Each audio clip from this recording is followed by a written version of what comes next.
So what's different about being an Imagineer then and now? Well, take a look at us, we're a lot older. Well, one interesting thing, and I'm looking around here at almost everybody here worked in some way at the Disney studio. Animation, how many years in animation? 64 years. But how many years in animation before you moved to Imagineering? 27. 27 before he moved to Imagineering. Don spent his whole Disney career at the studio, but working on park projects as well. And Alice designed 4 motion pictures. Toby Tyler and what else, Alice? Briar Rose. Briar Rose for Sleeping Beauty. She did some costumes for her husband, Mark, her husband-to-be, that he used to help illustrate his ideas for the costume for Sleeping Beauty. I think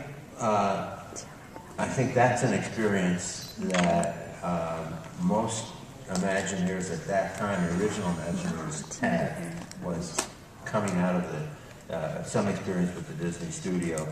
And now the background is usually going directly to Imagineering from a technical skill or an artistic skill. And I'm not saying one is better than the other, but I'm just saying that so many of the original Imagineers, John Hench and Herbert Ryman, and so many of them came out of the Disney studio and had worked with Walt for many years before they then transitioned to three-dimensional work in the parks.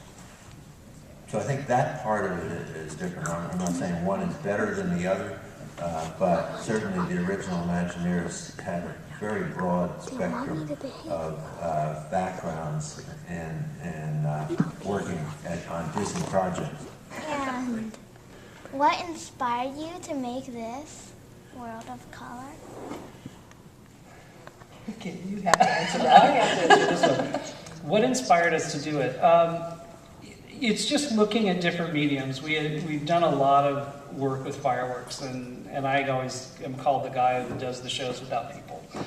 So this was just another way to do that. The park wanted a nighttime spectacular, and they wanted it to go onto the lagoon. So we started to look at fountains. Disney hasn't gotten into the fountain world very much, so we thought we would just look at that and say, hey, what if we start to play with that, and what if we start to make characters in water, and what if, and it just kind of led down a path to making a World of Color. And every time Stephen would come to a meeting, he'd bring another toy and go, look at this! The grid toy, and that's how the grid was actually developed, was he brought in one of those pin toys. He said, look at this, we can make a car, we can make a whale, we can make this. So we actually came out of a lot of really fun ideas as he was exploring it to how to create the show. And that's why, and I love the Walt Disney Company, because they don't, there is a cutoff point, but they let you keep dreaming down the road, which I love, is that you can keep thinking and inventing things.